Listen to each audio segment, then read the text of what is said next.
Well, the good old bus is still a necessary part of Tasmania's public transport. But what happens when they go from this to this? Well, let's catch up with some Tasmanian bus enthusiasts to see what they do with their bus when they go out of service. Who knows, it could be your next hobby.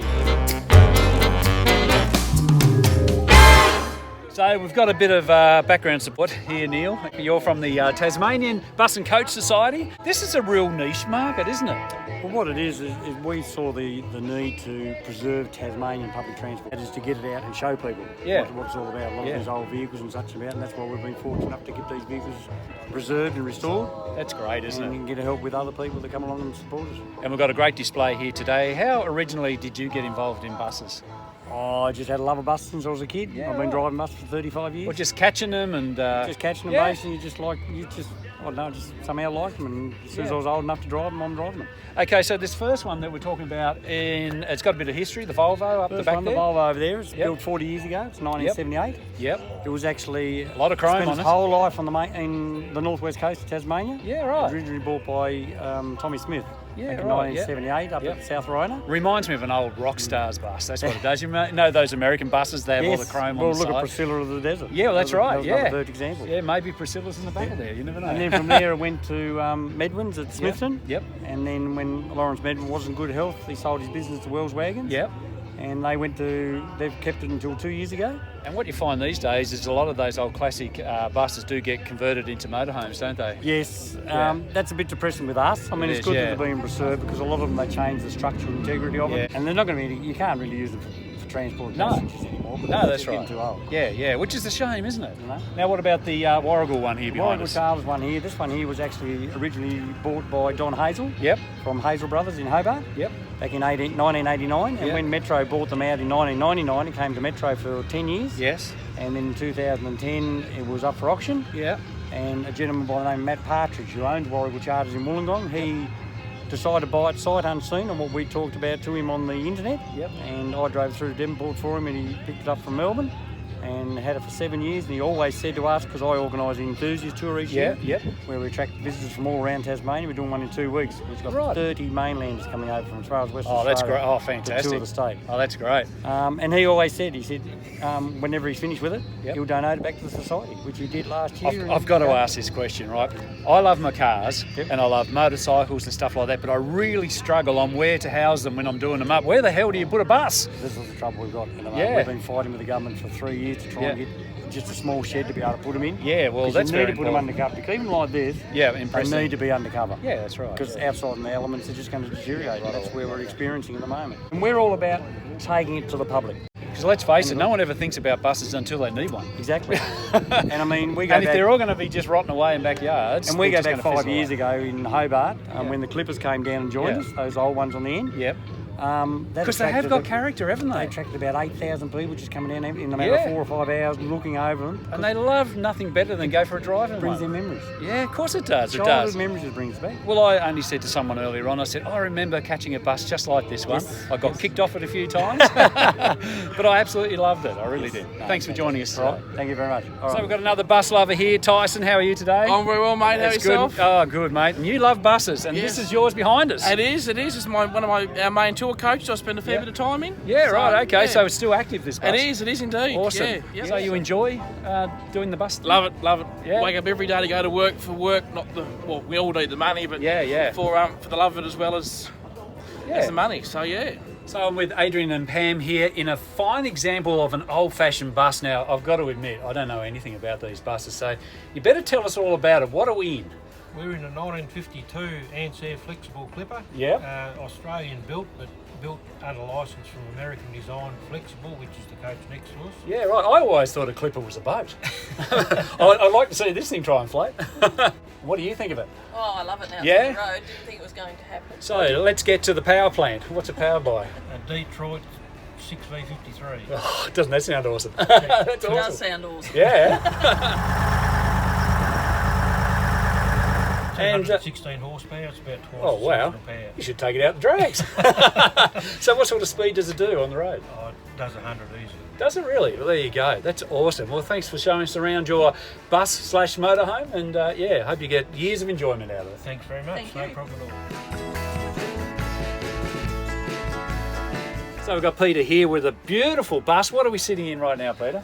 1947 Clipper. Wow, another Clipper. Flexible Clipper. Flexible, spelt without knee. Yeah, right, okay, which is now converted into a motorhome.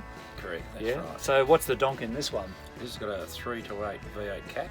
Okay. So in 1949, Reginald Ansett brought one to Australia and worked out that that's what he wanted to do Pioneer coaches with. Right. So he got a licence to build Clippers between 51 and 61 thereabouts. Yeah. They built 131 of them.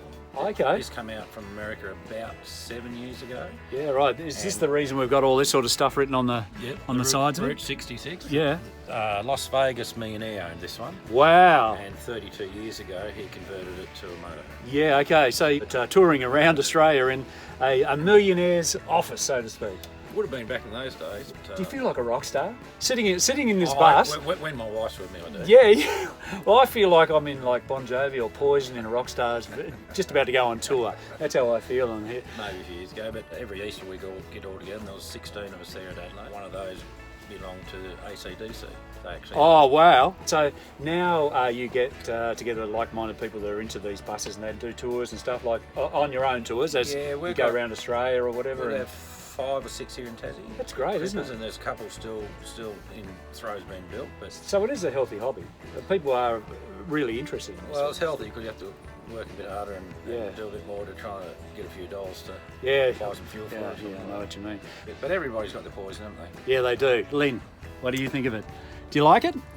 Yes, I do. Yeah, and you love travelling in it? I do. Yeah, that's good. Do you get underneath with the spanners? No, I drive.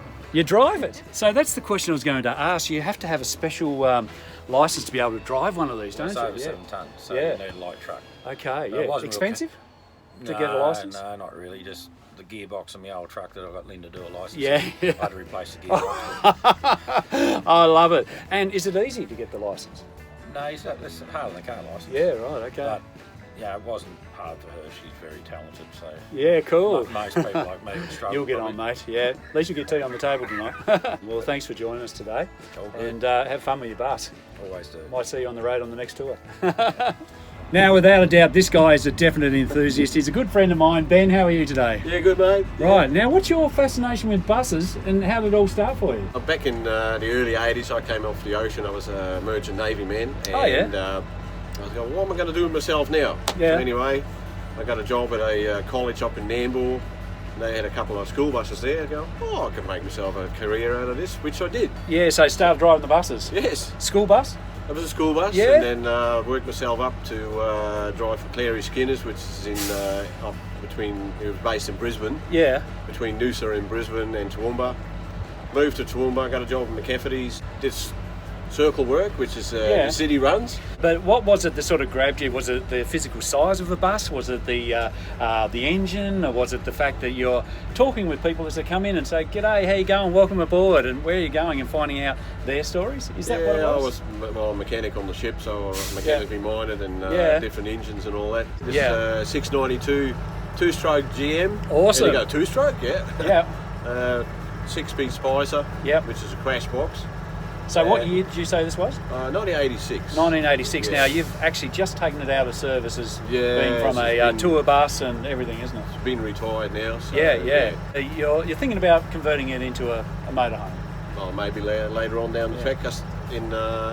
As it is, I just leave it as it is for now. Are you a bit hesitant in doing that? Because, talking to the other bus owners, they all get there and say, look, we love it as a bus, but unfortunately, just over time, just deemed useless. Yeah, well, I can't, as she is now, I cannot take passengers as far as paying passengers. Yeah. I can probably take 4 or 5 people, that's about it. Yeah, which is a shame, isn't it? Yeah, but and also, I reckon in the long run, Transport Department said, no, she's too long in the tooth, she's too old, can't use them as a bus. Unfortunately, rules and regulations, Ben. Not yet in Tasmania, lucky enough, because we've probably got the oldest fleet in the whole of the country. But day will come, they say, no, they're too old, 25 years and that's it, Okay, tell us a good bus story. Out of all these people that I've been talking to today, no one's had a really good bus story that can just make people laugh a little bit. What's the funniest thing that's happened to you, and keep it clean, on a bus? I know what you old merchant Navy guys are like,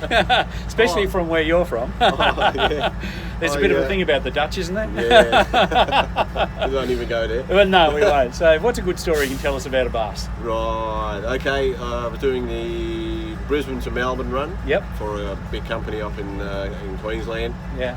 And I was busting for a pee. Oh, here we go. Yeah, and just cleared a Pilliga scrub, Yeah. coming into Coonabarabran, and you got a big pad there on the Oxley Highway. I said, I gotta go. Yeah. So I went up the back, had a big pee out there.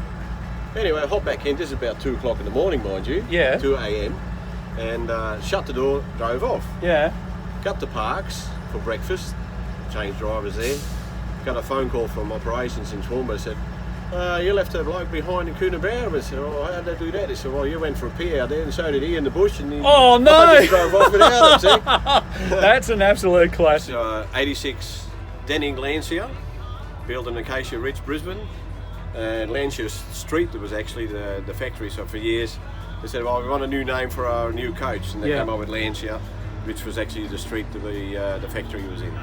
Old school TV, still works. Yeah. DVD and video recorder, Awesome. still in there. Hey, listen, Yeah. when are you gonna come over? And it goes through the PA system, of course. V6 Detroit diesel, 2-stroke. You want to know the story, do you? Yeah, love one. Okay. So we were loading up in Toowoomba one afternoon to go to Gundawindi, see? Yeah.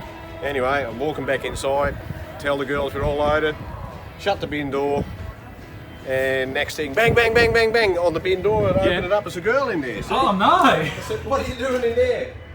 Oh, I'm just getting some stuff out of my bags. I went, wow, it's a long way to Gundawindi in the dark. Well, thank you so much today, Ben, for showing us around your fantastic coach today. Oh, good old Denning, eh? Can't beat him, mate. Ever see me, give me a eye and I'll give you a wave. See you through the windscreen, Ben. Yeah, will do. Ta-da. Well, I hope you thoroughly enjoyed my coverage of the yes, Ben. That's take 7. Yeah, it is take 7. Make sure you press the little bell for instant notifications and like and subscribe and share it like crazy.